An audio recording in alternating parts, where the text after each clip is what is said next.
So I am talking right now and verbalizing my words. So what is this show called, by the way, Scott? Oh my! What a slam!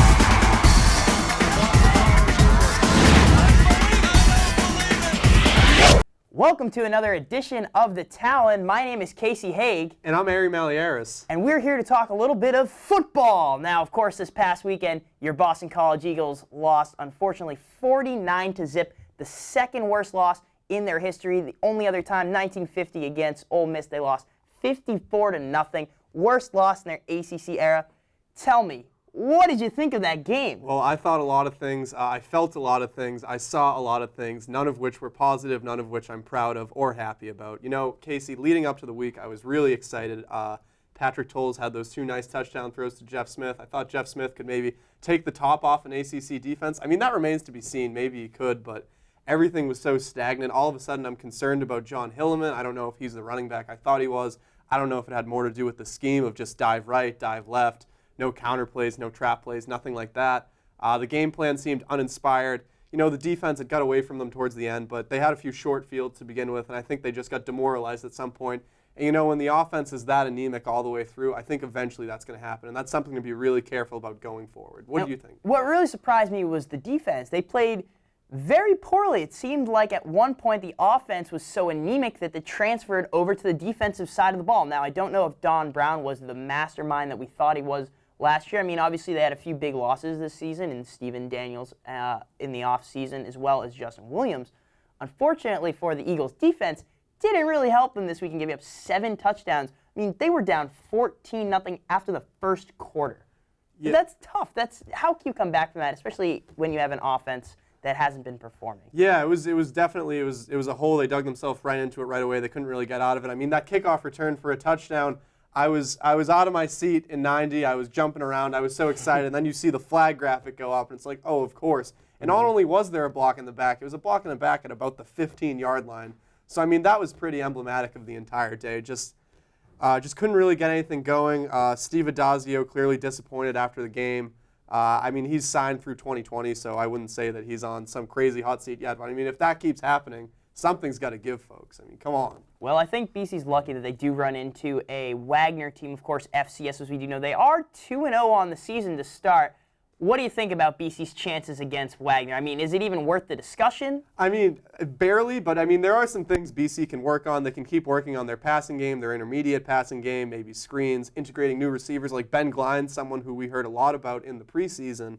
There are some things to work on. Wagner has a very run-heavy scheme, so we can work on our defense against the run. We got beat by a few options and read options and, you know, trap plays and counters this week. So there's a good chance. It's sort of, I mean, we're going to, fingers crossed, we're going to win this week. But there are definitely things that a football team can work on every week. Well, it'll be certainly nice. Of course, the home opener this weekend, 1 o'clock kickoff at Alumni Stadium.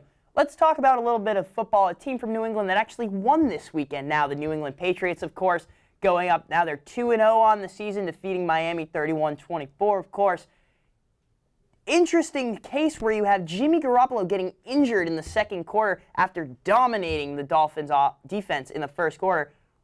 What do you think about what they can do now with Jacoby Brissett, the third-string quarterback, going forward? No, I am bullish on Jacoby Brissett. I think that he can do a lot for the team in these next 2 weeks. Color me overly optimistic, but I really do believe that. Jimmy Garoppolo had me out of my seat watching him. I mean, he was stepping up in the pocket. He was authoritative. He was going to his second and third reads and checking down. Like, he was doing everything that you want from an NFL quarterback. I think the Patriots would be foolish to just trade him for a first-round pick or something. They're going to have a real dilemma in 2017 when Jimmy Garoppolo's contract is up and Tom Brady has that option for 2 more years. But Jacoby Brissett, I'm sure the Patriots can scheme for the Texans and for the Bills. I think that if they go 1-1 in these next 2 weeks, that would be considered a success. It certainly would. The fact they've already started out 2-0 this season has been excellent. Now, one thing that really strikes me as interesting is that Julian Edelman is likely going to be the backup quarterback for the Patriots this week. Of course, we know he played at Kent State. We saw a few playoff years ago against the Ravens, a very nice touchdown Edelman pass. to Amendola. Oh, yeah. Unbelievable. So what do you think of Julian Edelman being the backup quarterback? You know, there is a part in me that would love to see some sort of installed scheme plays like read options or quick outs featuring Julian Edelman or just designed quarterback runs. I mean, it's fascinating. It really is. It sort of reminds me of when Matthew Slater was playing safety or Edelman was playing nickel cornerback or Troy Brown was playing cornerback. Patriots, really exciting the way that they can move players around to different positions. I mean, obviously there's a limit to that, and quarterback's the most important position on the field, arguably. So ideally, you don't want to see Julian Edelman at quarterback. But if the game gets out of hand, I mean, let's see it. Let's see what happens, really. I mean, Bill Belichick is just showing off his genius these past few weeks. And if they can somehow finish out these 4 games 4-0, then you have Tom Brady on a short season. Rob Gronkowski will be coming back soon.